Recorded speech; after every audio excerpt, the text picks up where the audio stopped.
But we're here to talk Guardians of the Galaxy Volume 3. We got that surprise trailer drop on Thursday. We did talk about it Thursday night on our channel a little bit, but it's called Soccer Soda Boy. Well, I'm glad you called, and I see no boys here. We did talk about it a little bit, but we've had more time to digest it, think about it, and we're probably going to talk a little more in depth, break it down, Did we talk also theories. adjust the volume? I did, yes. Okay. I made sure. Oh my God, I forget that every time I add a new video, I have to adjust the volume again, and so I forget about it almost every time I do it. Normally, I'll play it setting up, but I was so pressed for time last Thursday. I was like getting things set up and getting the capture card ready to get my Xbox and everything. I was just like, and of course, I'm not paying it through the monitor, so we're not playing it through the monitor, so I don't know how loud it is. And then I'm editing the video, just like, oh my God, every time it's playing, it's like you see our lips moving, and all you hear is the freaking. That was another sound issue. I'll take my 50 lashes. All right, cool. Can't wait. Live next Thursday night, Keith gets whipped for. Takes his last. They're But okay. secretly both into it. Shh, you're not supposed to tell anybody. That's our secret, man. Secretly, he will enjoy it.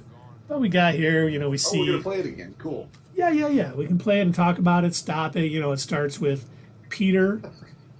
By the way, I Sierra. found out the name of the ship. What did she say? Kinky. When I don't show up to tell you, you just party on in silence. Yeah, Yeah, no problem. No problem there, Tundra Walker. pretty much. But we see our main man, Peter Quill, Star-Lord, on Rocking his new the uniform. on the bridge of the Bowie. Dave was asking what the Bowie. name. That's Yes. the name. I looked love it up Bowie. because Dave asked on Thursday, and I'm like, I have no idea what the name of the ship is, so I did look it up. Great name. We've had the Milano, the Benatar, and now the Bowie. That's great. All very cool. All very nice. And then we come out, we see the Bowie landing on what looks like Doug's favorite city, New York City. But it doesn't look quite right.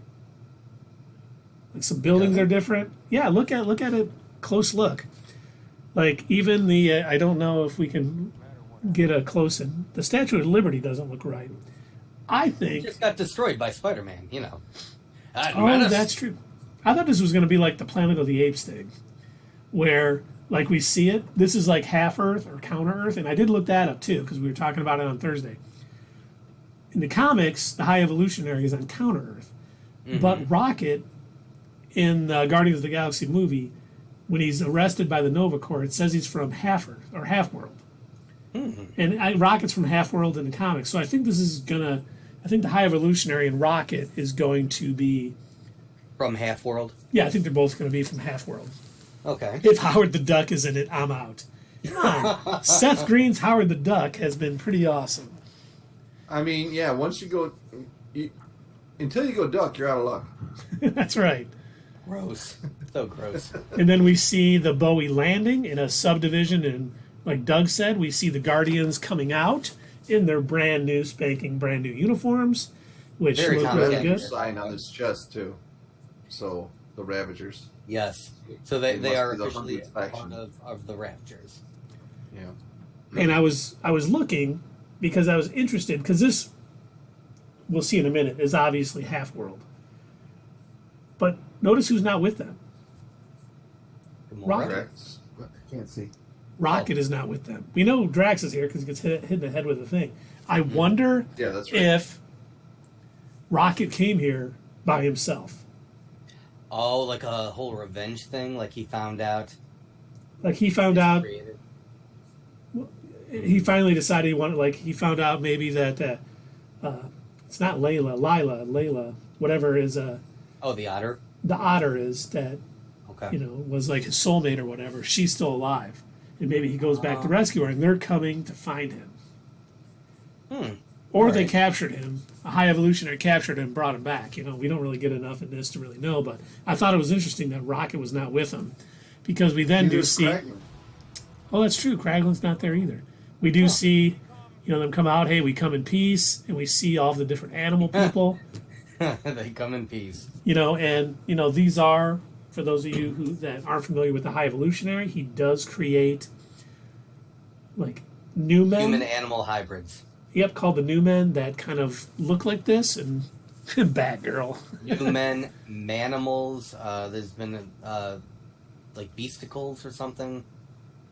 There's been a couple of names that they've gone by depending on the property. Yeah. No, It sounds absolutely. like a mix between testicle and beast. That was it. And then new men, or animen, I think, too, somewhere. But then we kind of see, you know, we see the little girl throw the ball to Drax. She's so cute. And then Drax being Drax, just totally. Beans are right in the face. I'm telling you, I was like slowing it down and watching that. They do such a good job on that CGI. I hope it's CGI. I hope no kids were hurt in the filming of this. I hope they didn't have Dave Bautista whip a dodgeball in that little girl's face. But I hope they did. Look, practical effects, man. Got to get it done. Do what you got to do. You know, they need to be there to do the work. And if a girl needs to get beamed in the face with a dodgeball, then, you know, that's what you got to do to make the movie. That's true. He had a big poofy mask on. I'm sure there was some padding in there. And Tundra walking her Batgirl, girl bat. Is that like the opposite of man bat? That wouldn't be the opposite. The swapped gender of man bat. How about that? And then we see him start to get upset, and they hit Peter in the head with a rock, which is funny. And then Drax gets hit, and he's like a little shocked. And I know Dave asked. I was thinking about this because Dave's like, man, he was taking bullets in the holiday special, and a rock hits him. But remember, the new men are stronger than the average human, so throwing a rock could be a little heavier than a bullet hitting him or something. And it hit him in the head. It may just have shocked him. I don't know. But that is kind of an interesting... Or, hear me out, it was a comedic scene, and they don't actually care about whether it matches with the pre-established story. But James Gunn usually does a pretty good job of keeping things in line. But you're right, Doug. It was probably more for a comedic effect than anything else. And this may be a trailer trick. This may not even be in the movie, for all we know by the time it comes out. With a rocket, not the animal, a literal nuke. He got hit in the head with a nuke, and that's what hurt him. Yes, exactly. Thank you, Doug. 100% correct on my theories. Always. Always, yeah. You know, then from director James Gunn. Then we see him in the Bowie again, flying through deep space. He has his headphones in, and he's listening to... Now, this is what I was talking about. He's got to be listening to a Zune, I'm betting. Yeah, he has to be. Unless he went to Earth and got an iPod or something. Sacrilege. I know. It better be a Zune. I don't Bing all day for Peter Quill to be using anything other than a Zune. And then we see, you know, Mantis is saying, don't forget where we came from. And we get this scene again where a hand is coming in to grab what we can only assume is Baby Rocket. Yeah. And we have... This is sad. Oh my gosh. Just the look on his face as that hand is coming towards him. It's very sad. Oh, they've never given Drax a different personality every time he dies, which is canon. They never have given him a different personality? Or do you mean they've... Yeah, he wasn't a funny guy in the comics. And yes, Baby Rocket is going to be another bestseller for Disney. Like, there are Grogu plushies and Baby Groot plushies. Yep. You're gonna have to move over, Baby Grogu. Gonna have to make room for Baby Rocket in your bucket. He's taking over. Bucket. Then we do see early bucket. I need to get a new bucket. Yes, you do. Then we see Baby Rocket there. I can only imagine it's going to be difficult to watch the High Evolutionary working on Rocket. That's going to be tough. And then we see him here in the future, kind of probably reminiscing about it. And then we get that multicolored spacesuits jumping down into whatever this is going to be. Flesh World, that's what I'm calling it. See, now, I thought... Is there a significance for the colors? Because they're so in your face, you know, they stand out. Cool, that's the significance, Dave. It's awesome. I'm sorry. I couldn't think of anything significant in the colors. I was pondering it. Are you pondering the same thing I'm pondering, Pinky? Why wouldn't they have the same color for all of them? You know, normally. So to me, it says that means something because they all just stand out so much. Yeah, unless it's a way they were all the same colors as the Infinity Stones. Outside the purple one. Thunderwalker. Crayola sponsor placement. Yeah, there we go. Probably. See, I wonder if it's more along the lines of so we know who's floating through space. Like we'll know who's in the red suit, who's in the yellow, green, and all that other stuff. But looking at this, I had a thought on what this all could be. Because I kept thinking at first, okay, they've shrunk down and they're doing something. One of High Evolutionary's experiments. But I don't think that's the case anymore. I don't think so either. I think it's the celestial nowhere, the rest of his body. I was thinking that it had something to do with nowhere. Because I was wondering why in the holiday special, he wanted, like, other than the fact that they do it in the comic, and it's like their base of operations, why would James Gunn choose to put that in the holiday special and point out that they bought nowhere, so that way it was established prior to the movie? And I think that was because it does have a plot element in this movie. I agree 100%. I do think this is going to be Celestial's body, his spine, something. The High Evolutionary is using genetics from a Celestial. And now I bring that up. What made me think of that is because who else do we know that is a Celestial? Well, we've got Peter and now possibly Mantis. Yes. So I do think that is going to be a plot line. Ego said that when he died, when the light went out on the planet, that they were no longer. Right, but could something on this world reactivate it? Right, like could we see High Evolutionary's experiments bring that back for them? Or was it specifically tied to Ego only? Well, yeah, because he's their kids. I mean, the opposite. They're his kids. But yes, the second thing. But I forgot my point. Damn it! Damn you, monster! But right, it may not have anything to do with them getting their powers back, but because we know Peter and Mantis's genetic makeup is a little bit different, High Evolutionary may want to experiment on them. Ooh. And even though this is Rocket's, we'll see Rocket's origin story. I think it may have to do with Mantis and Peter being the kids of a Celestial. And Tundra Walker says, Mum Micronauts. If Marvel had the rights to the Micronauts, that would be awesome. Unfortunately, they don't. So you can't even read the old Micronaut comics on Marvel Unlimited because they no longer have the rights, which I wish they did. But then we see them jumping down and we see Gamora looking at a picture. I wonder if this is something that, of old Gamora with the team and her trying to figure out where her place is in this new world, since we know she's from the past. I've been wondering. Go ahead, Doug. I've been wondering about this version of Gamora. Like, I wonder if they're going to... Like, clearly she wants to be her own person, and she doesn't want to be tied to the fate that her other self was. So I wonder if she's going to, like, purposely avoid Peter and avoid the Guardians and everything for as long as she can, until they're, inevitably on the same mission or something. Because I think, like, maybe the story here is... What they're going to explore is she's like, look, I know that other Gamora was in a relationship with Peter. I know other Gamora ended up, helping to save the world, fought against Thanos, and, became a Guardian. I don't want to just relive her life. I want to be my own person. But I bet she's going to find little tokens like this picture that's going to keep reminding her of everything that she could have had. Yeah. And we do know... I get the feeling that her story is going to be a little bit separate from the rest of them. Just because of... Well, she's not with them to start the movie.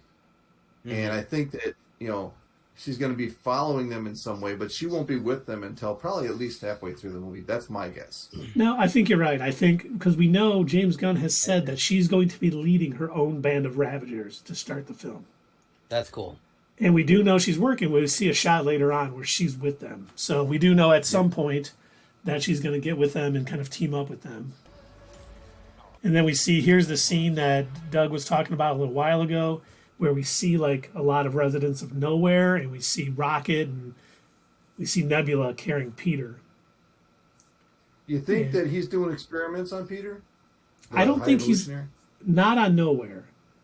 I think this may be more of the Adam Warlock coming to get the Guardians, because we now know that they're stationary, they're at Nowhere, I guess, except when they're on a mission, and the Sovereign still wants the Guardians to pay for what they did, for stealing those Harbor Layer batteries.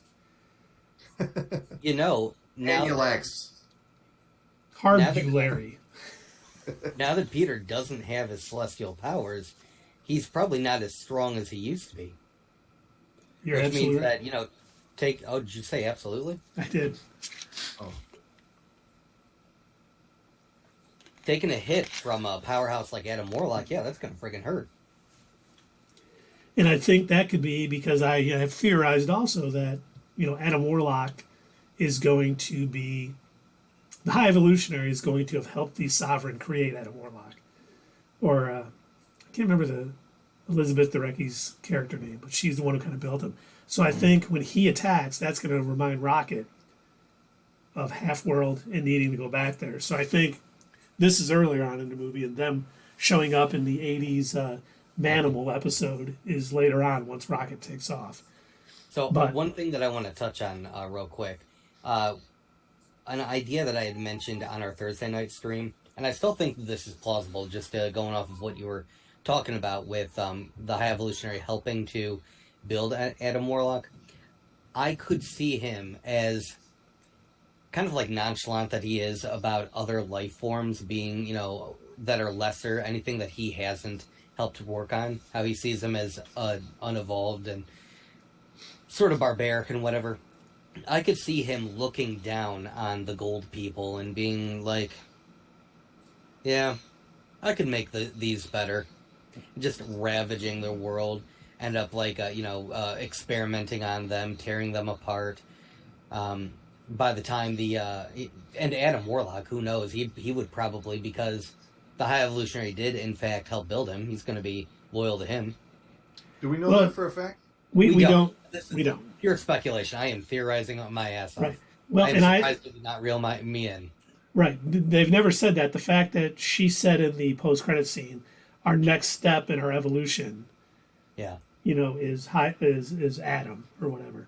I think I want to know what she exchanged to the High Evolutionary for this. Like if she gave up some of the Sovereign to him to experiment on, and that's why he basically created Adam for them. So I think we could be getting some wackiness about it. But I definitely don't think Peter Quill's dead here. He's probably just, you know, unconscious or something because of the beatdown he takes from Adam Warlock. Maybe they bring him to the High Evolutionary because they think he can heal him. That is a possibility. I don't know. Before they know he's a bad guy. Well, you don't think Rocket will know he's a bad guy? Well, that's true. All right, never mind that. Well, no. I mean, it could be that maybe, again, depends on when it takes place in the movie. If they don't know the connection between Adam Warlock and the High Evolutionary, maybe they only know the name. It could be that this is something that they hear from the Collector or whatever. But Rocket, though, that's what Keith just said. Oh, right. That's a good point. Yeah. Shot my theory down. Reeled that right in. Do you think Rocket in the MCU Guardians remembers High Evolutionary? I mean, he knows that he was experimented on, that he considers himself a genetic freak, but does he know the person that did all that to him? Well, I don't think he remembers much of it, because remember, he goes, the guy who, you know, worked on me or whatever, I'm nothing anyone's ever seen and blah, blah, blah. Mm-hmm. But I think maybe he finds out through Adam Warlock where this was, and he knows he wants to go back. Mm-hmm. He knows bad things were done to him, and he knows bad things were done to his friends that were there also. But he may not. They, when he was describing what, like, they tore me apart and put me back together. He didn't say like a specific person, so maybe he doesn't know. And remember, in a little bit, we'll see a thing, and I talk about the they. I think I know what the they is, well, what it could be. But we see Rocket saying... Carrie says, what is the High Evolutionary? He is Herbert Wyndham. He is the basic super geneticist of Marvel Comics. He basically creates animal hybrids, and we saw the Animen or the New Men, whatever you want to call them that. And he basically built an entire Earth away from our Earth called Counter Earth, where he keeps us and he does all the experiments, and it's like hidden away from the regular Earth. He's a purple Iron Man, not to be confused with Machine Man. Can he control other people's thoughts, though? He cannot control other people's thoughts. But he's basically a genius. Oh, yeah. Oh, the purple man, yes.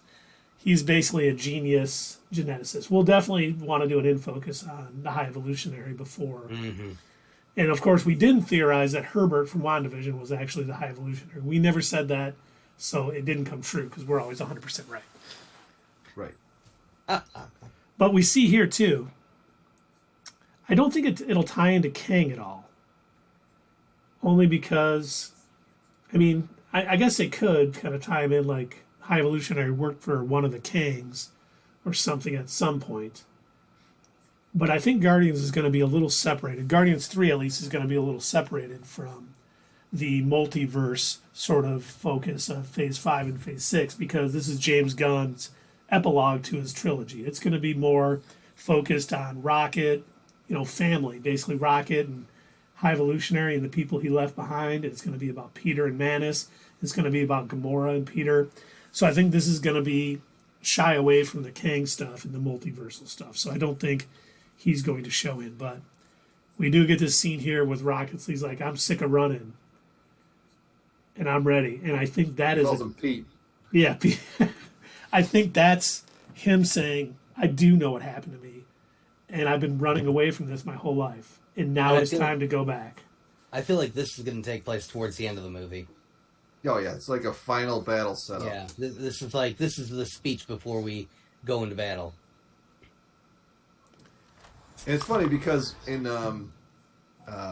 Endgame, he complimented Captain America on his, pre-fight speech. Yeah, he's pretty good at that. It'd be funny if he just gave that one this time. Doug sent some pictures. We'll take a look at the High Evolutionary here with next summer. And here is whatever it is they're jumping to in the Skittle suits. TBH, I tend to gloss over the Kang and High Evolutionary stories in the comics. If they're not Cap villains or Thor villains, what good are they? Kang's had some good stories. I'm kind of looking forward to rereading some Kang arcs in the Avengers and the Fantastic Four and stuff. And I would love... Arcs.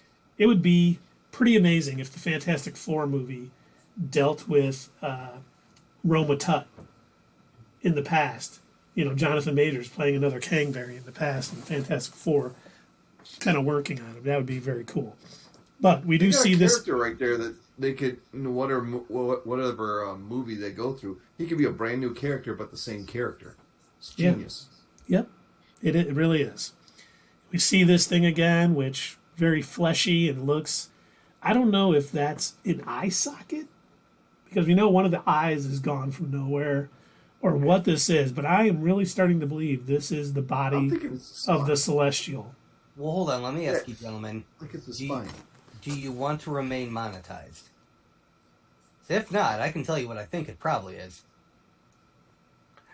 Well, then let's hold back because why are we doing that? Tell us off air. Okay. Is it sexual? Then we see the back of the. It's a beholder beast. It could be a beholder beast. For those of you who play D&D know. Then we see the back of the High Evolutionary, who we know wears armor in the comics. And I don't want to butcher the actor's name who was playing the High Evolutionary, but he was in Peacemaker. Excellent role in Peacemaker, by the way. He was great as Myrn, and he's definitely probably going to be great in this. And it looks like Sierra's on 5% of her phone, so we appreciate you coming out. And Cajun, the Red Leo, is here. Cajun, how you doing, sir? It's always good to have you. We're talking a little bit of the Guardians Volume 3 trailer, if you've seen it. So we get that of the High Evolutionary. And this is what we kind of talked about a little bit here. And I thought more about this. And we see... Sorry about that. Knocked my earphones out. We see him studying somebody. It looks like basically someone running around in a little hamster wheel. What if this is a trailer trick in the sense that we are not seeing the right colored skin? What if she's one of the Sovereign that was given up for him to make Adam Warlock? She's not gold enough. She'd have to be gold to be a Sovereign, right? No, I know, but it's a trailer trick. They changed her skin color for the trailer. I could see that. And yes, it's not Yelena Rasputin magic. That would be great if it was, because she's a great character, but I don't think we're going to see her pop up in, Guardians Volume 3, since she's probably in limbo right now, fighting a demon. And then we see Gamora again. What was that Sovereign princess's name? Aisha? Is that her name? Yes, Aisha. Yes, that's who. I think Aisha traded some of her people away for him to build Adam. I think that's possibly the deal, and that's him studying it. And he's, another evolutionary move forward with studying the Sovereign and more, he's all about knowledge of all this. So he would definitely want to get his hands on some Sovereign. It's time. And then we see, this is what, I think Dave's right. I think this is much later in the movie. This looks like it could be a part, if we're theorizing, that it's part of the, celestial nowhere's body, and they're inside and doing whatever they're doing or trying to do. I think this is after that. Those look like prison uniforms. I think it's what's under their skin. Oh, under those spacesuits? Yeah. Okay. All right, that would make a little bit more sense. Is that Groot on the stairs behind, or on a ladder behind him? That looks more fleshy stuff. Yeah, you're right. But look, Peter's holding something in his hand. Oh, yeah. What is that, I wonder? I'm not sure. Maybe he's got a bomb. They're going to blow something up. Could it be something that the High Evolutionary needs or wants? And that's why he's like, I can help your friend or whatever, and yada, yada, yada. I can do this or that, but I need this in there, and you have to get it for me. And that's like kind of, they're in here for the High Evolutionary because he's going to... I'm wondering what happened to Drax, man. Like, he looks like he's on the verge of death. He's really pale looking. I think he's going to be happy when he dies. He's going to be happy to go see his wife and daughter. That's probably going to be something like his last words. He probably will be. No, you're right. That's why I do think one of the people I think will definitely die is Drax. We mentioned this on Thursday, but Dave Bautista did say that he didn't want to play Drax anymore. Correct. That it was really hard on his body. I wonder if his buddy James Gunn will have him be Bane in the DCU. Well, he would still need to keep up his athletics for that. So yeah, if it's true that he doesn't want to do it for Drax, what's that? Even more so if you think about it. Yeah. So I mean, if that's the reason, then I can't see him doing Bane. It's either that or they let him be Skinny Dave, like they do reverse Cap, where when they had Skinny Captain America before they gave him the Vita Rays or whatever, they put it was like a CG skinny body, and then they just had him work out to be the size of Cap. They do the reverse with him, and they let him stay skinny, but then they CG a bunch of muscles on him. They could do that. I mean, what are they going to do with Wolverine? Anyway, we'll get that in a minute. Yeah, and it is pretty sad. I think this movie is going to bring out a lot of allergy symptoms from certain people because James Gunn does a really good job of writing these characters and making you really adore them. So it's going to be extremely sad. And then we talked about this a little on Thursday night. Looks like the Bowie is breaking through a shield. Mm-hmm. It doesn't look like one of the jumps we've seen in the other movies. It does look like either they've got to break through the shield to get to Half-World, or it's just a shield on nowhere that they're coming out of to leave. No hexes, though. No. And then we see him falling down again. The more I see it, the more I'm definitely convinced that this is The Nowhere's Skittles body. verse. And this is the Skittleverse. Yes, absolutely. Absolutely. Okay, so we know Absolutely. Mantis is wearing orange. Yep. So at least we know who's in that suit. I think Drax is the red one because he was huge. I think so too. Face the music. Then we see them. It almost looks like Like they're bouncing. bouncing. Yeah. I caught that too. And is that hair? That's hair. It looks like hair to me, yes. They're incredibly small. This is gross. Either they are incredibly small, or whatever they're on is incredibly huge. Hey, what if this is that celestial that was born out of the earth on the Eternals? Oh, wow. They're gonna use the entire Guardians of the Galaxy movie to explain what happened with that seal. Yep, and only certain parts come out, and this part is like the pubic hair part, I guess. Oh. Oh, let's move on to that. Moving on. And yet I can't talk about what I was going to talk about. Well, we didn't stop you. Oh, Bane voice. Oh, Truman Capote. What And the hell, Bane. man? Well, you got to do the three. Oh, well, it looks like You got to do all three, Tundra Walker. Come on, help us out. Okay. What you got to say, Bane?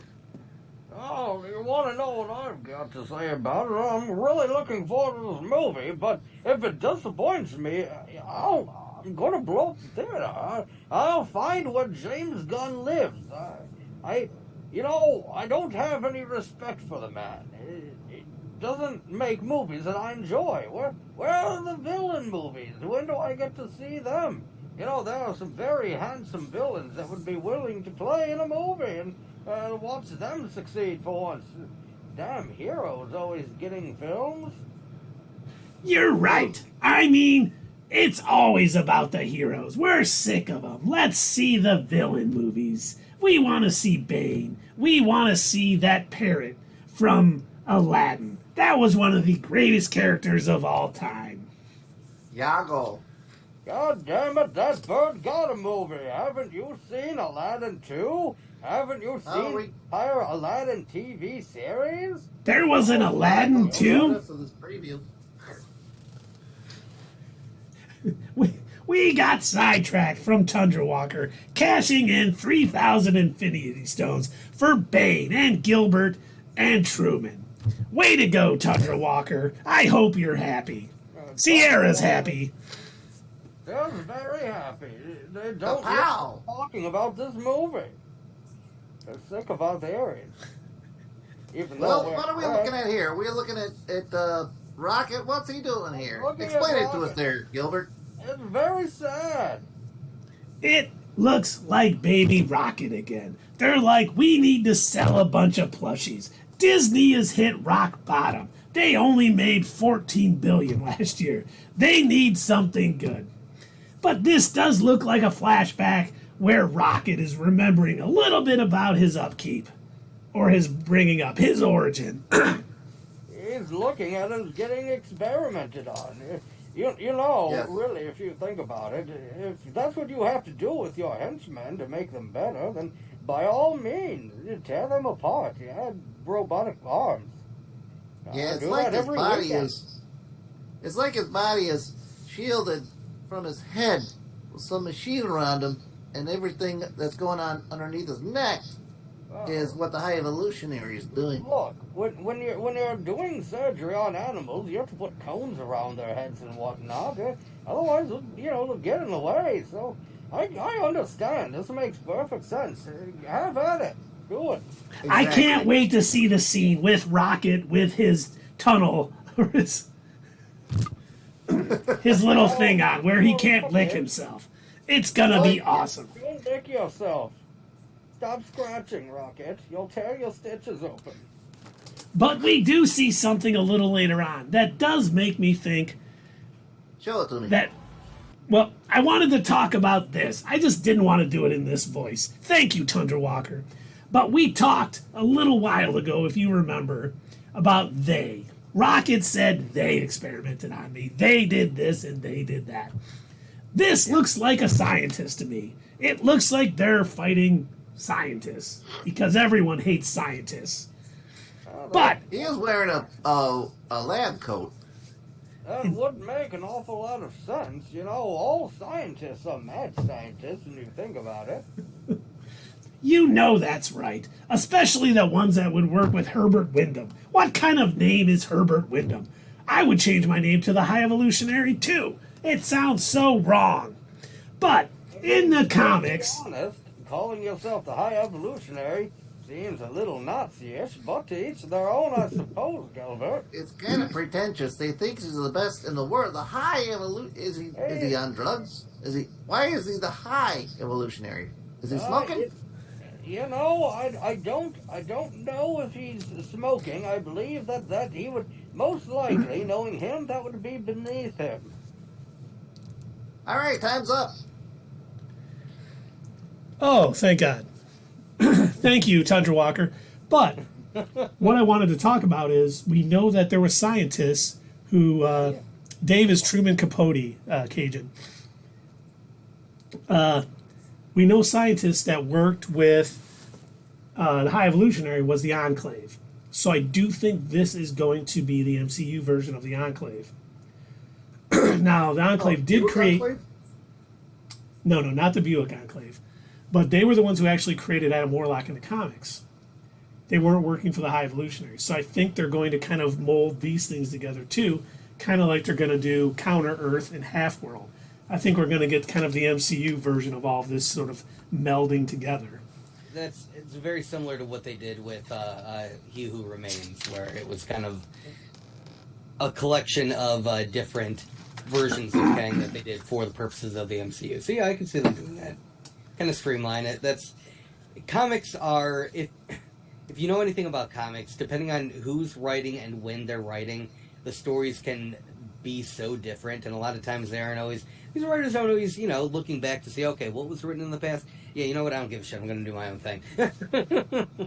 Yeah, things get retconned constantly in the comics, and what'll serve my story better? Oh, Right. I need to retcon this? Yeah, it's okay. I mean, And- look at every iteration of comic book Moon Knight.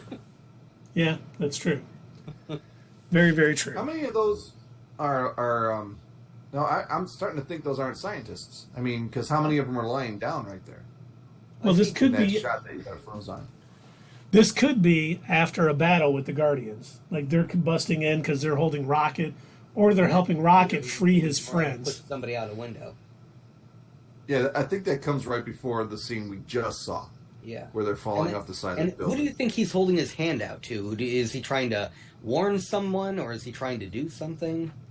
I think he's trying to stop him, and he just ducked under his block. Yeah, Oh, okay. he takes him down, and then we see another scene which is cut. Ship coming after Swole, Groot, and Peter. This obviously is probably well before they get over to Half Earth. Probably some mission they on. We may see sort of to start. And Tundra Walker's off to watch White Lotus with Mrs. Tundra Walker. Enjoy it. Tell Mrs. Tundra Walker I said hello. But I think this is kind of prior to all this stuff coming down. This may be one of their mercenary missions they're on to earn the money to purchase Nowhere. And then we see No, Gamora. when they run trailers, they run from beginning to end. They don't jump around at all. There's no mystery. And everything that you see in the trailer definitely ends up in the movie. No And trailer I mean- tricks. without And look any at- changes. Look at Nebula there. She's so happy. And she's always happy. She's one of the most jovial characters in the MCU. So She it's had nice so to much fun see playing that little football game with Tony Stark, she finally won. That was the big thing. Yeah. She finally won something. That was great. I like So yeah, looks like they're celebrating something on Nowhere. Who knows what? Then we see the High Christmas. Evolutionary. Oh yeah, Christmas. Maybe Rocket finally got her a gift in return for Bucky's arm. We see the High Evolutionary not looking very happy. I mean, could this be after the Guardians break out all of Rocket's buddies or something? Like he's not around, he's doing something, and they bust out Layla or Lila and all of his other buddies. And now he's pissed. And he's figured it out now. He wants to He's be never happy. He never really is. And then we see that blood, which I don't know if that's just an experiment he's doing, or if this is him experimenting on Mantis or Peter at some point. Do you think we find out how she got that arm? No. James Gunn did say on Twitter that she was just overwhelmed with Christmas cheer.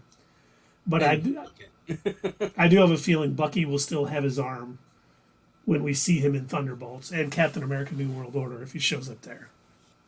I think it was just a little fun since Rocket's always demanding people's arms.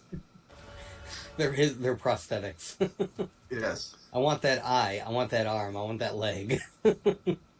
See, now, when you got Quill right there, right? That is Peter Quill. When I first saw it, I thought maybe he was in there with that tube, and he's seeing, like, Rocket getting experimented on, but I think he's the one getting experimented on in this scene. You don't think he's looking down at someone being experimented on? I think he is. No, what I think is like, you remember Aliens, where they had people up in the walls? I think that's like, he's going to be hung up in a wall, and they got this tube going into him, and he's like, ah! That's what I think. Possibly. That's good. I like that. I thought for sure he was looking down on maybe Mantis getting experimented on, because he's going to have that connection to her now, or Rocket, or something along those lines. Carrie agrees with you, too. That's good, Dave. I like that. She's smart. And then we see Rocket and Layla. And if you look on her hands, don't they look more metal? Look like her arm looks metal. Her hands look like they're metal. So I don't know if he was experimenting, giving her, like, making her stronger or trying to make her better. Or all of his experiments have that underneath, and he just puts, like, Rocket, his skin and everything is just fake. Covering up metal. And I don't know if he just hasn't finished her yet. I was trying to look at Rocket. I couldn't tell if he was now Rocket or if this is a flashback at some point. And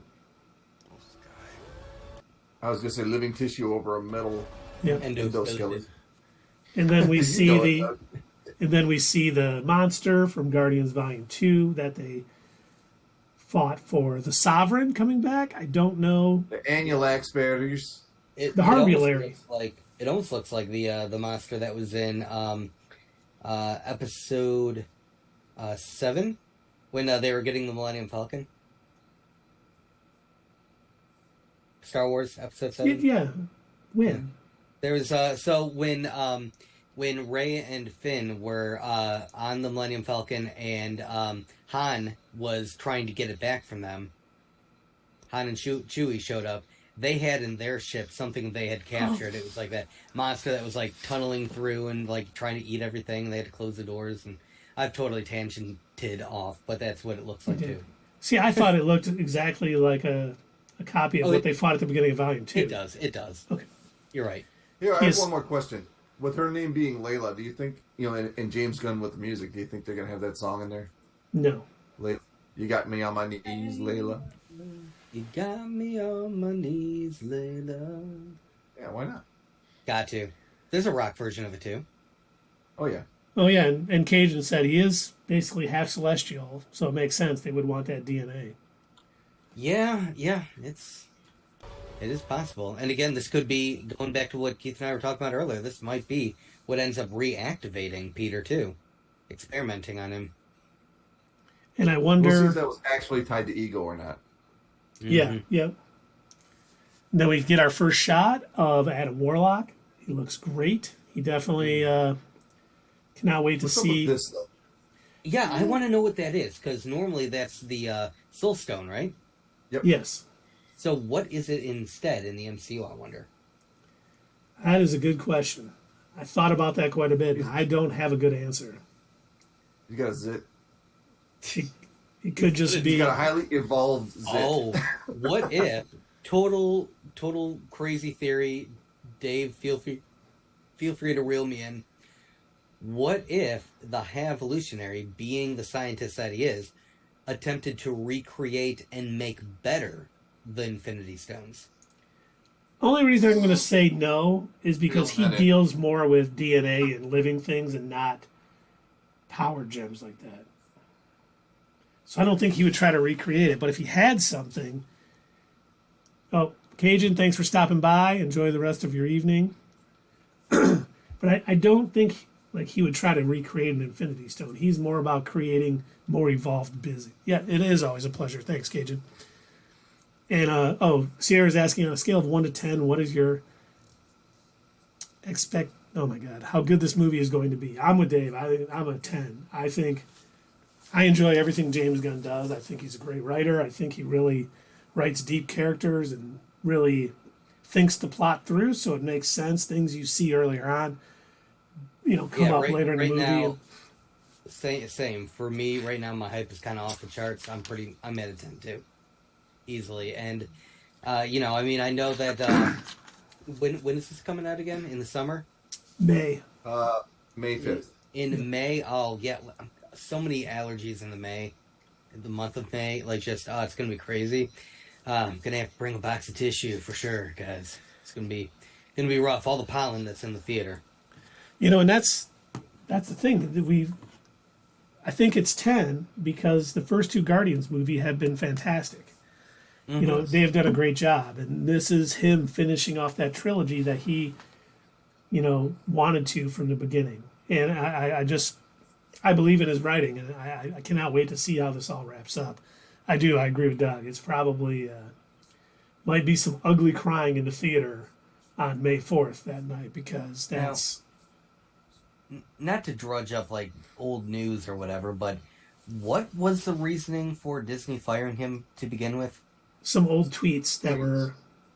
Some old tweets. That were not... were very offensive. Already apologized. Okay. Very poor jokes. Poor taste in jokes. But Dave, you said he had already apologized for them? He had. He apologized for them before he was even hired to do Guardians of the Galaxy. I see. Okay. So... yeah. So I was watching a video earlier today, and they were talking about basically like what made the Avengers so good, and they were saying like Joss Whedon, even though he's been considered nowadays to be a very toxic individual, did do good work, and I was like, wait a minute, he is, and I'm like, what did he do? Oh, you didn't hear about all that stuff with Charisma Carpenter coming forth and Ray Fisher on Justice League talking about, oh man. Oh no. Like Ray Fisher came out and said he was just a terrible individual on the set of Justice League. And, other people kind of backed him up. And then a bunch of people like Charisma Carpenter and a few people from the Buffy series came out and said, yeah, he's not a good dude. Way back I then. guess, I didn't know. I guess Charisma said that she came in, she got pregnant. She was married, she got pregnant, and she came in, and when she told him, he was pissed, threatening to fire her and all this other stuff. So, does not sound a good writer. I mean, he does a good job writing characters, and I enjoy his movies, and I enjoy his writing, but sounds like he is a very toxic individual. I hope he gets help, because I do like his stuff, but... Mm-hmm.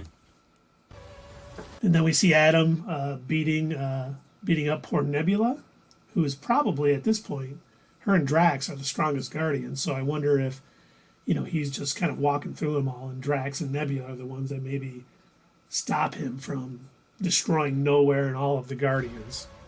She's a good actress. She looks like she just got hit in the face. Yeah, Karen Gillan is definitely a good actress. And then we see Mantis crying. I don't know if this is, she's an empath, so she feels others.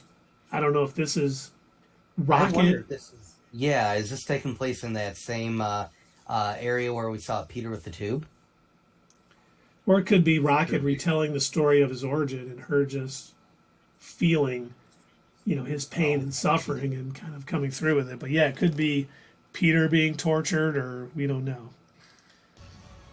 And then we see the Guardians in the James Gunn walkout and thing, and we do see Gamora in the background here. I think that's Gamora. We see Peter. This is... Yep. Her in the back. So I think... Peter, Drax, Rocket, Gamora, Groot, Nebula, and Mantis. Still no...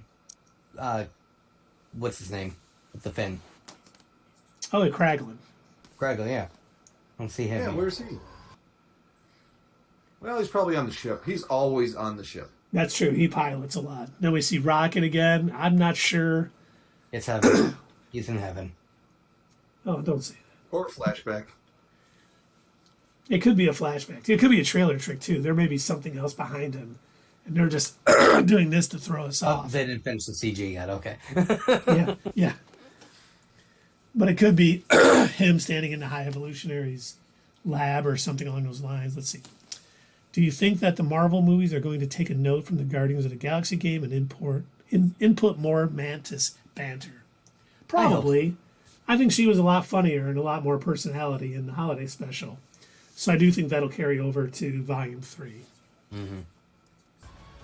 And then we get one of my favorite scenes from the trailer is Peter and Swole Groot fighting back to back, a lot like Rocket and Groot does. So I don't know if this is when Rocket is not with them and they're kind of teaming up, but it does show, I think, why Groot looks so swole. Yes, they work well as a team. But I also think you see extra appendages coming out of Groot, which could be why he looks so thick. So thick. So thick. All right, I have a few thoughts on this scene. For one, I was saying it to Doug before we went on. He says, "We are Groot," before this scene. And then the last time he said that, he died. So is he going to die again and we're going to get a different Groot? And you see those guys lying on the ground there? So this is the same thing with those scientists from earlier. I think this is that same scene. I definitely think it is. I think you're right, Dave. I think this is them. If they're into Free Rocket's buddies or Free Rocket, this is that scene where they're taking on the Enclave. And they definitely... I don't think they can kill Groot again. See, I don't think so either. I think that might be a trailer trick because the only other time we've heard "We Are Groot" was when he died, right before he died. Or he could be saying "We Are Groot" before someone else dies. Like, he understands what's going on, and he's like, "We are Groot," because, family means everything. At least if you... Oh, my God. If Vin Diesel tells us anything. You really had to make your Vin Diesel reference. I did. Yeah. All of a sudden, he jumps in a car after this scene. He just takes off. But I don't think Groot's going to die in this movie. I think he's going to stay, and I think he's going to be a part of the next iteration of the Guardians. But I do love this scene with them fighting back to back. It just looks so cool. It does. Then we get the wonderful Guardians of the Galaxy Volume 3 logo, which I think looks amazing. It looked like, for a minute there, it looked like it was in another language as it was moving. And then we get, it did look like it was in something else and then converted over to this. And then we get the scene at the end where Drax wants to kill a bunch of people and then a few people and then just one sad, lonely, nobody likes guy. And it's even worse. You're just making it sad. But do you think that reference to one sad, lonely guy that nobody likes could be referencing the High Evolutionary? Oh, yeah. It's 100%. Like they're foreshadowing. Yes. Look, we don't like to toot our own horns, but fellow nerds here at Status Quo, we're pretty much film buffs. We know terms.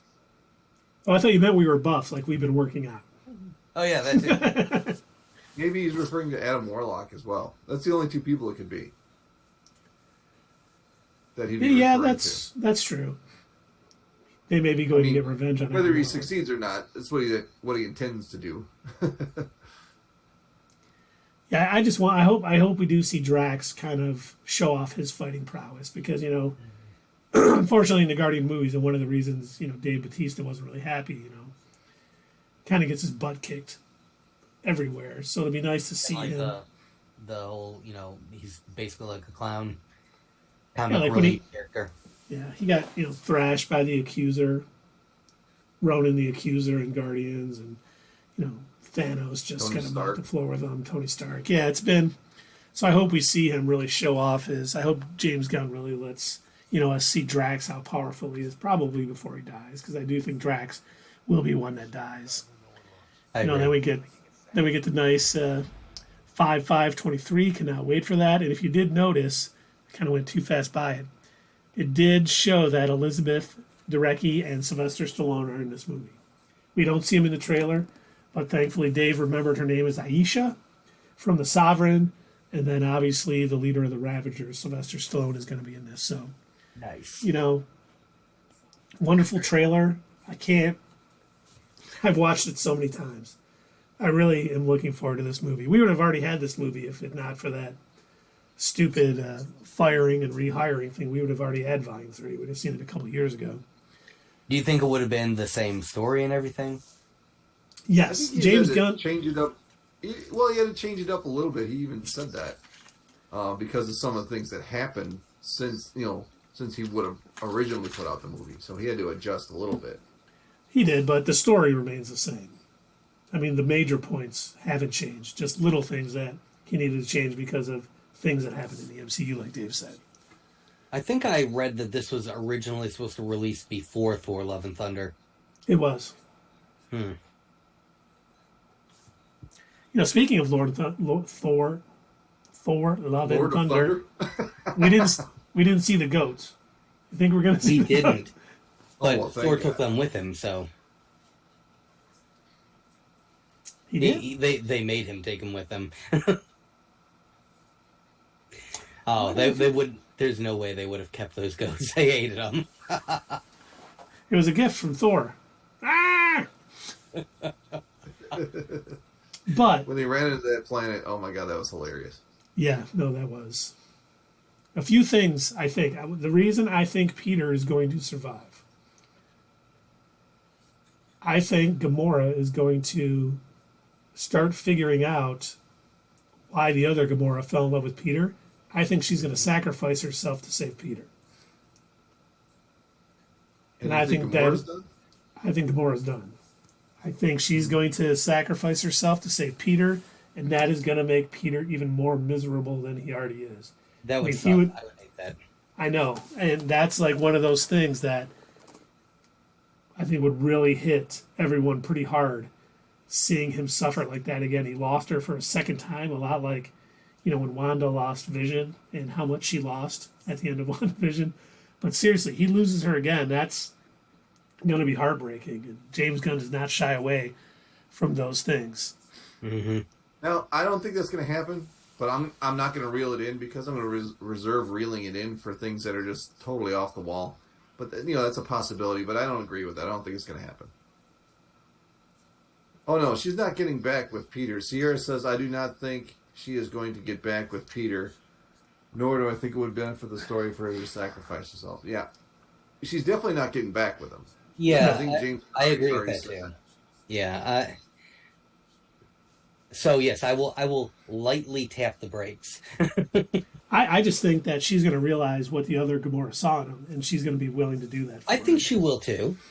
But, yeah, like what I was saying earlier, I think she's really trying hard to be her own person, separate from the other Gamora. So, yeah, I think she will realize, like, what other Gamora saw in Peter. But at the same time, I don't think she's going to allow herself to fall for his wiles or whatever. What was the phrase that she used when... what was that? Pelvic sorcery. Yes, pelvic sorcery, yes. You will not woo me with your pelvic sorcery. I'm not one of your space floozies. And then the other thing I think that we're going to see is that, you know, we've kind of talked about him not having his powers anymore from Ego. I think he is going to lose members because he doesn't. And that is going to sting extra hard, knowing he could have saved them if he would have did. You know, he made the right decision in stopping Ego, but I think that decision is going to end up costing him some of his friends' lives. And I think it's going to be a very emotional, sad ending to, you know, Volume 3. And I think it's going to have a very, very depressed Peter.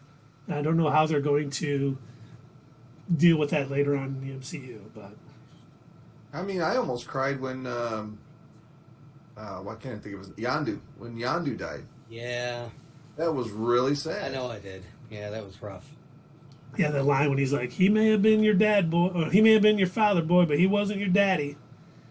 Mm-hmm. He knows how to push those emotional buttons, so yeah, it's going to... Really got me going through. I'm just like, oh my god. Give me powers already. And don't worry, Carrie, this movie is going to not be dark as DC. It's going to have some sadness, but it's still going to have some comedy and joy. We've seen the colorful suits, and this is going to be. We saw the space butthole and the pubic hairs, so yeah. We're definitely going to see the Guardians triumph over the High Evolutionary. Hopefully the goodness at the end is that Rocket's soulmates and a lot of his friends that were trapped with him are freed because of what the Guardians did. So there's going to be some sad, but I think there's going to be some positives also. At least I hope. There will be. Yeah. There definitely will be. Yeah. Any other theories you guys got? I don't think so. No, I don't think I have any other theories at the moment. Maybe as it gets closer to the movie, we might end up, if we get another teaser or another trailer or something else might come to light, and we'll have to do a Theory Palooza in April or something. Well, we'll definitely get another trailer. I mean, and this one didn't show a lot, so I think in the next one we'll probably see a little more of the High Evolutionary and a little more, details given out. Speaking of the High Evolutionary, you want to show off those pictures for Carrie? I got to load them into OBS. Give me 1 sec. All right. Talk amongst yourselves. So, Carrie, you're right. We probably will eventually do an in-focus video specifically on the High Evolutionary because he's appeared in a lot of different forms. He's been all over the comics, in the TV shows, things like that. This is his first, I think, movie appearance, though, as far as I know, unless he was in one of those animated movies that I'm unaware of. But, yeah, very interesting character. He's exactly like what we were explaining before. His whole deal, basically, is going around and, trying to... He looks down on anything that he personally hasn't helped evolve into something better, and he kind of is like, you poor unevolved pitiful creature, and he looks at everything as an opportunity to improve. Everything needs improvement, and only he can be the one who will improve it. He was pretty big he's been a major character in a lot of other comic book stories. He was big in the X-Men. And the first iteration of him that I saw was in the X-Men, and then I saw him again, almost similar looking. He was in Spider-Man Unlimited. But what Keith has up right now, this is probably his most common comic book appearance. And this is why I think somebody had referred to him as Purple Iron Man earlier. That was Tundra Walker. Yeah, that's kind of what he looks like. He's just a big metal suit thing. Then next we have Chidi as the High Evolutionary from San Diego Comic-Con, where he came out and was yelling at everybody. You got to look up that video clip. It was so good. Where he just berates the crowd. Yeah, he's in full High Evolutionary mode. He's walking around in character. It was great. Then next we'll have Doug's favorite iteration of it. Yeah, this bearded weirdo right here. There we go. Now we got the bearded weirdo. There you go. Yeah. So this is a version that was in the greatest Spider-Man animated series ever. Only lasted for a couple of months. Spider-Man Unlimited. This version of the High Evolutionary lived on Counter-Earth. And he had created the Bestials and... What are the animal knights called?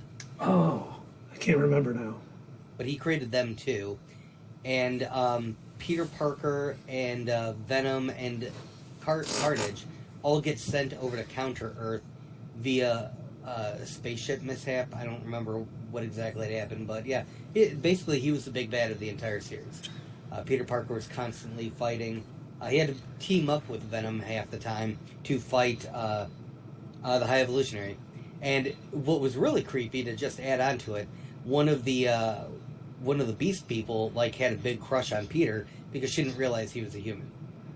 She saw him in a Spider-Man suit and assumed that he was also an animal-human hybrid. Must have been rough for Pete. Well, it was like every time they were fighting, she looked at it as flirting. That was like every single time they were fighting with each other. And she would make these like offhanded comments like, "Oh yeah, you like it rough, don't you?" And it's like, this is a kids show. What are you talking about, lady? And he's just like, "Whoa, okay, I think it is time for me to go." Slow down here. I just met you. Hey, I just met you. Spider-Man related question. Go ahead. Is this crazy? Yeah. Go ahead, speak away. She's probably typing. There we go. If you know this character, then never mind. You guys know the character. Silk? Yes. Yes. She's getting a show on Amazon. Yep. But, unfortunately, will not be as good as Madam Web.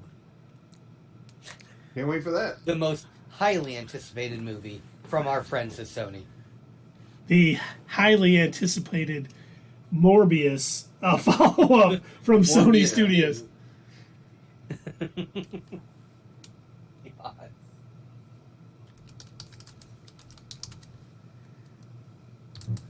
But did either of you have anything to add on the iterations of High Evolutionary? Anything that you remember from the comics?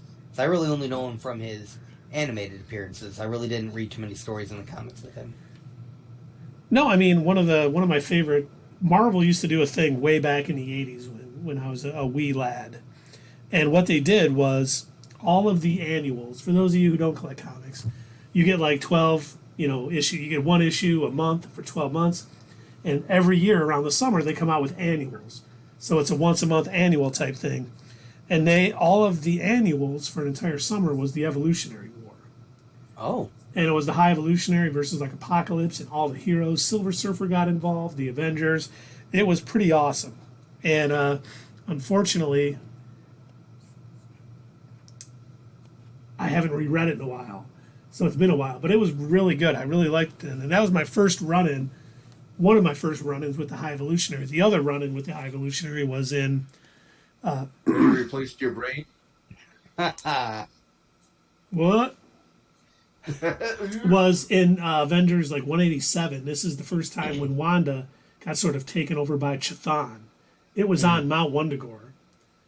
Because they had went back to Mount Wundagore and to find out Pietro and Wanda went back to Mount Wundagore and the Avengers ended up showing up and they were fighting the High Evolutionary, and that's when basically the Darkhold was open and Wanda got taken over by Chthon. But that was the first. They sort of did that story in the X-Men animated series.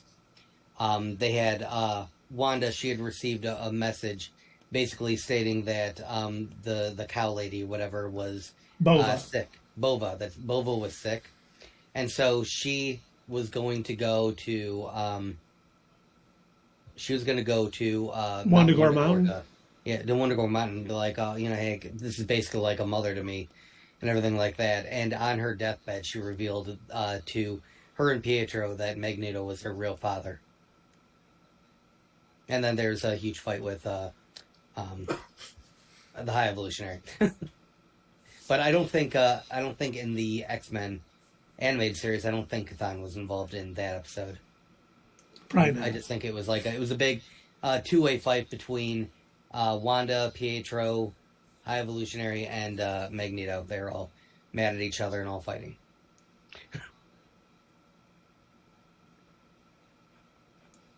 All right. Well, you guys ready for our next topic? Wait, I gotta fix this. Yes, indeed. Indubitably. So there is a new sort of rumor going around, and this has not been confirmed or anything else, but Marvel Studios is reportedly re-examining the slate of Phase 5 and 6 to focus more on quality rather than quantity after Phase 4 reviews. We kind of briefly touched on this. Before this rumor started floating around, we had touched on the idea of them potentially doing this back when we were ranking all of our series, which, by the way, if you've missed those, we split it up into two videos because they were kind of long, so go check them out on YouTube. We ranked all of Phase 4. That includes all of the series, the movies, all of that stuff. So definitely go check it out if you haven't already. But we touched on that idea that there was so much that got put out in Phase 4 with all of the TV series and how long they were, and the movies and the specials, that, yeah, I could imagine them wanting to just kind of slow it down, take some time, and, you know, really, really heavily focus on the quality. I'm not saying that everything in Phase 4 was bad, but it wasn't as good as it could have been.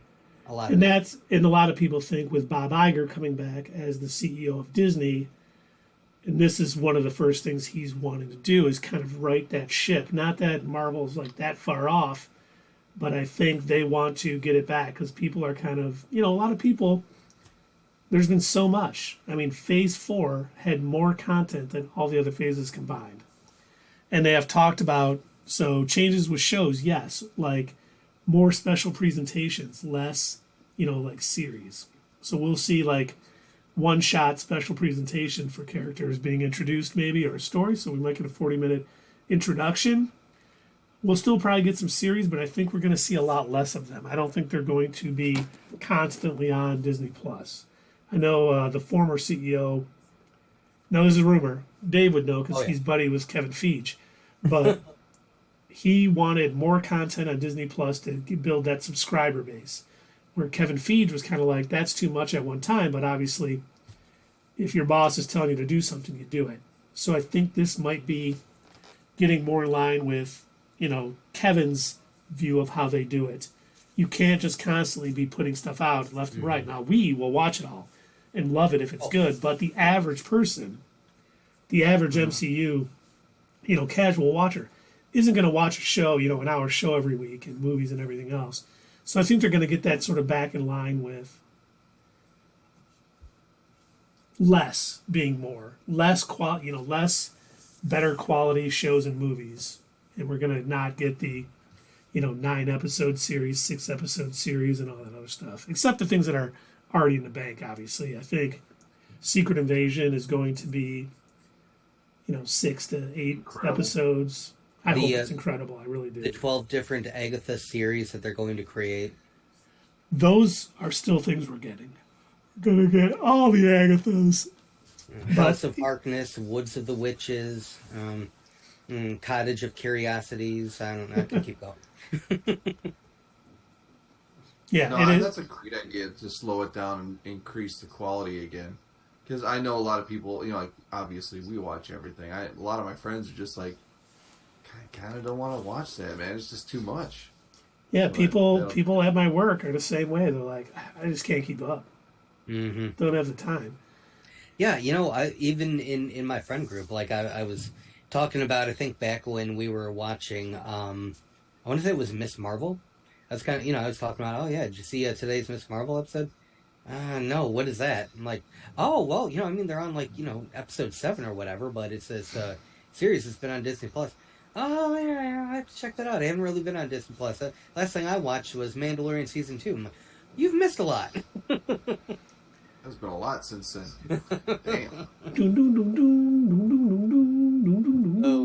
It does make me wonder. Now, on one hand, I do get that there aren't as many people that are watching everything. They aren't us, where you know, we're literally watching all of it, whether we want to or not. You know, we're definitely watching it because we're doing it, so you don't have to. Yeah, we'll tell you if it's quality or not. Just watch our tier charts. Yeah, and we love actually tearing them apart and finding out, putting on a silver lining if necessary, and all of that good There's stuff. always a silver lining, always. Yes, but it does make me wonder then if there's truth to these rumors, and they are going to kind of slow it down a bit. What is that going to mean for? I guess I'm trying to think of what the right word would be. I guess the outlook of the money that Disney Plus would normally be bringing in. Like, I wonder if they're thinking, well, we're not really gaining subscribers anyway with putting out all these shows, so maybe in the long run, by not putting out as much, they're going to maintain the subscribers that they have. I don't really know. And it may even build because it's a little more special. It's not hey, there's something on the MCU this week, because it's almost every week. It'll be like, oh man, this is going to be on Disney Plus. It's going to be, See, the thing that I would be worried about if I was, working for them, I'd be concerned with the people who were doing basically what a lot of other Game of Thrones watchers were doing in the days of, before HBO Max? It was like HBO Go. HBO Go, yes. Where people would, say out loud or on social media, like, okay, well, now that Game of Thrones is over, time to unsubscribe from HBO. And it's like, I wonder if Disney is at all concerned with, okay, now that whatever special thing is over, are they going to lose a bunch of subscribers and then maybe pick them back up once whatever new special thing is coming? Like, is there going to be a huge dip where they're going to have a lot less subscribers for a good period of time while they're waiting to put out the next big thing? You're right. I mean, there's that balancing act. But that was, the official reason. That was not the official reason he was fired. As Tall Guy 0403, very smart individual in our chat, said profits were not increasing at the level they wanted. They were basically losing money. So not losing money, but their profits weren't as high as they expected them to be. And that was he wanted to focus more on streaming, where I think Bob Iger understands the importance of streaming, but the real money is pretty much made in the movies and everything else. You got to build the brands. You don't just throw everything out there and expect people to come. So, enters the rumor that Bob Iger came back on to sell Disney to Apple.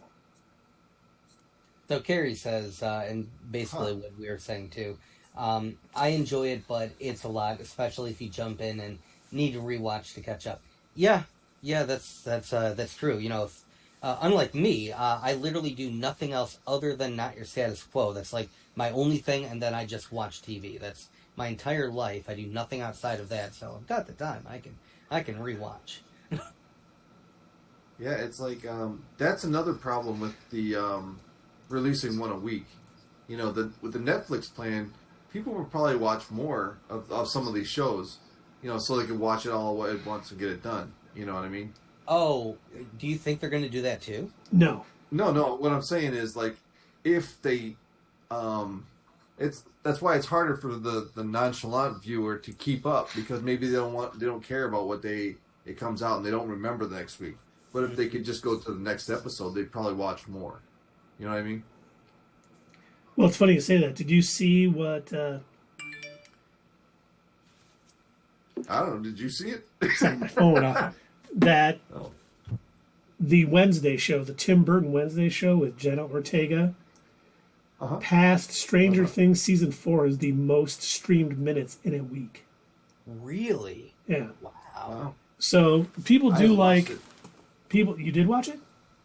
I haven't watched it. Oh, yeah, neither have I. My wife and daughter want to watch it, so I probably will. But I mean, there is something to be said about binge watching. People like to do it. I can't do it, because I have a full-time job and kids. Which if I could sit down and watch a 2-hour movie, I'm pretty happy. They go to bed and I try to stay up to watch a movie, and I'm not always successful. That's why, like, when at least you have the option to keep going if you wanted to. No, I agree. When Netflix came out, everyone was like that. Hey, it's cool. It was The Boys that stopped. The Boys, yes. Season 1, they dropped all the episodes, but then season 2, they switched it to every week. Yeah, and then it took from there from everybody. So and you get those water cooler moments. It's nice in certain ways. It's bad in other ways. Yeah, for the casual viewers, probably they're not going to be able to keep up. That's all I'm saying. No, I agree. You're right. I think for some shows, and we've talked about this with, I think the Moon Knight series I mentioned probably should have been a few episodes at once, and I think it was, what was the other? Was it Miss Marvel? There was another series that they released the first 4 episodes to reviewers, but not to everybody else. That was She-Hulk. It was She-Hulk, yes, you're right. And I said the same thing with She-Hulk. I think that there are certain shows that in order for you to really get the story that they're trying to tell, to understand it, sometimes maybe you need a few of the episodes all at once. I think it was smart what they did with Andor. I'm glad the first 3 episodes came out right away, considering they drop in threes anyway, or that they're told. Each arc was told in 3 episodes. I'm glad that they gave us the first 3 because I don't know if I wouldn't have been able to see the entire Ferric story of Cassian killing those people, going back to Ferrix, being chased by Cyril, all of that stuff like all in one go. I don't know that I would have latched on as strongly as I did. I think if I would have just seen that first episode and then I would have been like, it was okay. Yeah. I don't know if I'm interested, but I'll give it a shot. Mm-hmm. Yeah. Let's see. Carrie said, I had a commercials. Would you expect them to axe the lineup? Which ones, or just do it moving forward? I think we're going to hear a lot of changes coming up. I think we might see Secret Invasion's already filmed, Loki's already filmed, so those are going to stay where they're at. We're going to get however many episodes of each one. But maybe moving forward, like Agatha, Coven of Chaos might only be a special presentation. Maybe they cut it down to, I don't think they're all going to be 40 minutes long like the Werewolf by Night. I'll be right back. Okay. They may remove stuff too. They may think, this isn't as necessary for, Marvel Phase 6 as we thought, or, it's just something nice. So I think we're going to be finding out in the next couple of months that things are changing. Like the Agatha series, maybe that was because they wanted to push out so much material and that they even got that show. That could be the behind the scenes and it might get removed, something like that. I'm just using that as an example, but maybe there's a movie that they didn't want to rush out. Now that they're trying to rush it out because of their schedule, and now they can, lay back and maybe even not have to do it. Yeah. Well, it was like the whole finding out that Armor Wars was becoming a movie as opposed to being a series. Oh, you are 100% right, Carrie. If they mess with Daredevil Born Again, we are rioting outside Disney's CEO's office. We will go with picket signs and everything else because I want that 18 episodes of Daredevil. Yeah, if Tony Gilroy can write 24 episodes of Andor and make it incredible, I hope there's someone out there running that show like Tony Gilroy ran Andor. Yeah, no, spot on. I'm expecting it to be good, and if they are already planning 18 episodes, which they've never done with any other stuff, they've got. I think Kevin Feige knows it's a great story. It knows it's going to build stuff up because the rumor is it's going to lead to the Kingpin and Daredevil showing up in the next Spider-Man movie and being very grounded. And we did find out last week that the rumor is they're fast-tracking Spider-Man 4. And maybe it comes out right at the end of, Daredevil Born Again. To really tie those things in, that would be pretty amazing. That would be amazing. That's the sort of things we want. That if they're fast tracking it, that would mean it's already written. That's the rumor. It's already written. And they're going into pre-production. Tom Holland signed on. Everything's good to go. And it'll be filming early 2023. Like you said, ground level, it'd be like a Batman movie. I would love to see that. No superpowers. Technically Spider-Man and Kingpin are going to have superpowers. But, not cosmic superpowers. Just a little break from that, Yeah, they can't pull moons out of the atmosphere and throw them at people. Right. Keith has brought this up before, but there was a comic run where Dr. Octopus takes over Peter's body. And he doesn't realize that the entire time that Peter has been Spider-Man, he's been holding back. And it's like, I think it was he punched the rhino and puts him into a coma just about. And he's like, oh my God, I didn't know you were this strong. And Peter's like, well, yeah, I'm not trying to go around killing you all. I know how strong I am. I know just how much force to use. So, yeah, even if he's fighting just a regular dude the Kingpin or whatever, he knows, look, I'm not going to beat you to death. Yeah, that was the Superior Spider-Man, and that was a great run by Dan Slott. And great segue into our last little thing of the night, we got a new image from the next Spider-Verse movie, and we found out the first trailer is dropping Tuesday, December 13th. All right. So stay around. We'll be doing a They're reaction upside down. video. They are upside down, yes. They clinging to the bottom of a building or bottom of a ledge and looking out over it. That's a pretty cool image. I mean, the first Spider-Verse movie was great. I still love that movie. Every time it's on TV, I watch it. It really is. I love the animation style. I like how they gave it a comic book feel without it being corny. Yeah, everything. Yeah. And all the voice actors were great. Yes. And all the voice actors are coming back. There's rumors that Tom Holland's Spider-Man is going to show up in it. Really? Yes. Okay. And so, I mean, this is definitely, it's coming out June next year? And I think it's June. This will be part 1, right? Yes, this is... Well, they changed it. It's no longer part 1 and part 2. It's like Into the Spider-Verse, or... they've changed the title, so it's no longer part 1 and part 2.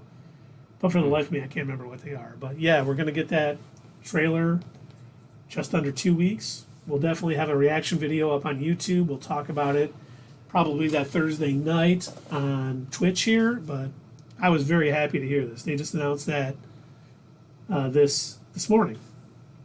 Wonder if they'll have a cliffhanger ending in that movie. Probably. My guess is they most likely just changed the title. But I'm betting the way that it was written and filmed, it was intended to be a part 1 and part 2. So yeah, I could totally see them having a cliffhanger. Yeah, I think you're absolutely right. Absolutely. Outright?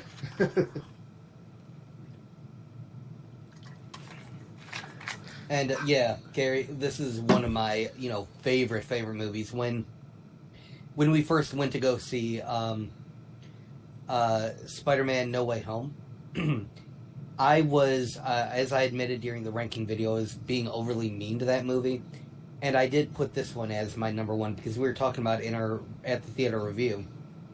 I think we did a quick ranking of the Spider-Man movies, and I had put this as my number 1. And eventually I think I bumped it down to my number 2, but it is one of my favorite movies. I love Into the Spider-Verse. It's great. It never gets old. We talk about rewatchability all the time. And like I said, I own the movie, and I can watch it anytime I want, but anytime I'm looking through channels, and I see that it's on TNT or anything, I watch it again. It's like Shawshank Redemption. If it's on TV and I see it there, I'm watching it. Yeah. But yeah, this is another great iteration of the Kingpin. I think they displayed him really well. He's always he's one of those type of characters where, again, he's a sympathetic villain in a way. It's like what he's doing is wrong, absolutely, but like from his point of view, sort of like a Thanos kind of thing. From his point of view, you understand why he does the things that he does, even though they're very wrong. Like even in Daredevil, in his mind, he thought he was trying to make the city better. And Carrie says, but Spider-Verse is by far the one I can watch over and over again easily. No Way Home has that for me. I watch that a lot too. I'll turn it on when I'm working. Not that I have a TV in my office when I'm working to turn on movies and stuff. But I turn that on too. That's very rewatchable, but Yes, I do think you're right. I think I also do not have a TV literally right in front of me that I can turn on and watch things. I don't do that. I never would. Is anybody from work watching? I get my work done. I don't think they'd care if I have a superhero movie on while I'm watching it. They better not. I mean, what are they going to do? Yeah, really. It's background noise. It's just like having music. It really is. It's something I've already seen, so it's not like I need to pay close attention to it. It's just on, so it can kind of be there. But we do have a question. We do have a question in the chat. Speaking of watching, Doug, did you start Battlestar Galactica? Yes, That's an interesting story. So I actually had to type in our group chat because I was so confused. I was trying to figure out where to watch it at because I thought I had remembered you all mentioning that I could get it on like not Paramount, but Peacock. Peacock. But I couldn't remember right off. Like, I think they said Peacock, but I don't know. So I've got an Apple TV, and I did, went to the magnifying glass and I did a search for Battlestar Galactica, and I saw like 4 or 5 different things pop up. I'm like, wait, what? I'm like, what the hell is this? And so I'm like, all right. So I'm clicking through and I'm looking, all right, this is a movie from 2015. No, I don't think that's what they meant. And then I saw, okay, well, that's the 1970s TV series. They probably definitely didn't mean that. And then I found the one from like 2004. I'm like, okay, here it is. I think this is what they were talking about. So I went ahead and I turned it on, and it immediately starts with last time on Battlestar Galactica. And I'm like, whoa, wait a minute. And I paused it, and I'm looking, and I'm like, okay, it says Season 1, Episode 1. Maybe there's something that I'm missing. And I type in our group chat, and I'm like, Keith, help. I don't know what the heck is going on. Did I miss an entire season? And he's like, oh, no. There was a mini-series that took place before the actual series. You gotta watch that first. Okay. So I track that down. Was it on Peacock too? It was also on Peacock. But they don't have it listed above, the first season. It's a whole separate thing. So I found that, I watched it, and it was good. It was pretty decent. And then just for clarification, because I wasn't... They kept making all of these, like, Easter eggy references, and I thought maybe because they kept talking about, oh, yeah, the former war with the Cylons, and, they were talking about the Cylons, and I'm like, I wonder if this is supposed to follow, like, take place after the 70s series. And so I thought, all right, well, I'll watch the first episode of the... No, it does not follow it at all. They are 2 separate shows. So... whenever they're talking about things in the past, I found out that they're just making references. They're just world building, yeah. Yeah. By the way, they're just world building. Young nerdy Keith loved that 70s Battlestar Galactica show. I could not wait for that show to come on. I tried to watch it again as an adult. I didn't hate it. Oh, it's so cheesy. It's so 80s. Was pretty cheesy, but for the time, Keith, the practical effects were decent. No, absolutely. Nope.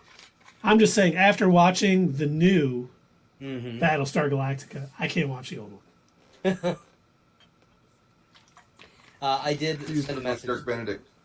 I think I sent a message to Carrie, though. Either Carrie or Keith, I don't remember who it was. I sent a message to someone basically saying the CG is very clearly early 2000s CG.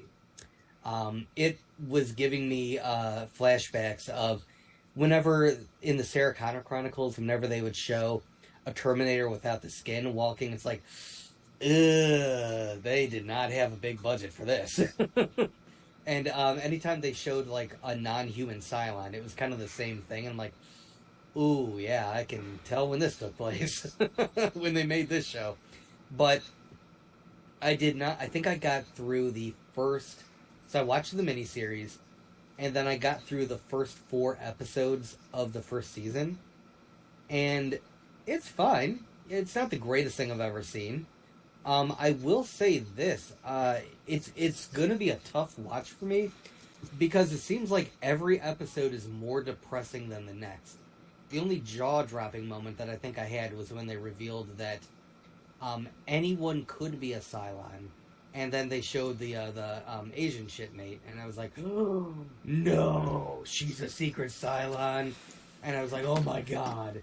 But it's like super depressing. Like, as soon as that the one Captain Adonis, as soon as like he basically admitted, yeah, we lost the war. They nuked all of our planets. Like we're basically just running. And then the one episode where they had to keep setting the timer to like 30 minutes, and then keep rewinding up their hyperdrive thing, and it's like you could see like clearly they did a good job with the makeup. Like they all looked exhausted.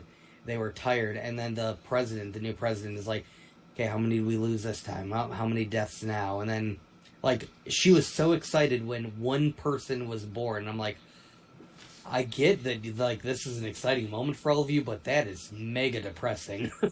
I'm like, oh my god.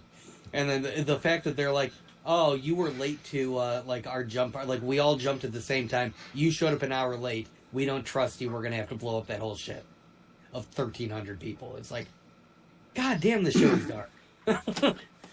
And Carrie says, but the series is a package deal because there are so many ups and downs, and you'll hate all the characters at some point, and then its ending is endgame good.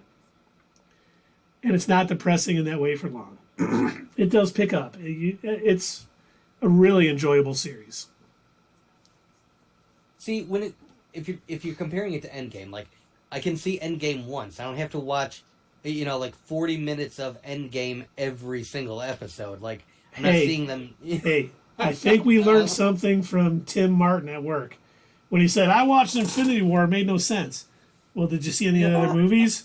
No. You still need to see other stuff for Endgame to have the impact that it does. It's not just walk into the Endgame and be like, "This is awesome." I didn't know who any of these people were. Why is he saying on your left? Who are these people? Who's this Thanos guy? Yeah, I've never seen him before. And it's funny because there was a rumor today that popped up where they're like, Secret Wars is going to have a portal type scene that outdoes Endgame. Where they're going to be getting, like, Marvel's trying to get all the X-Men actors from the Fox movies and I'm like, I really hope they don't do the exact same thing they did in Endgame for Secret Wars. That would be a very huge mishap. That'd be I'm looking at I forget the website that pushed it out. I'm like, okay, they're just guessing here because Marvel Studios isn't going to repeat themselves for another big spectacular thing. Do the exact same thing. Everyone will be like, okay, we've seen this before. Oh, it's different superheroes. Oh, okay, great. Great sandwich. Great sandwich. And don't forget to hit us up at Twitter, leave a comment down below, and we will see you next time on Not Your Status Quo.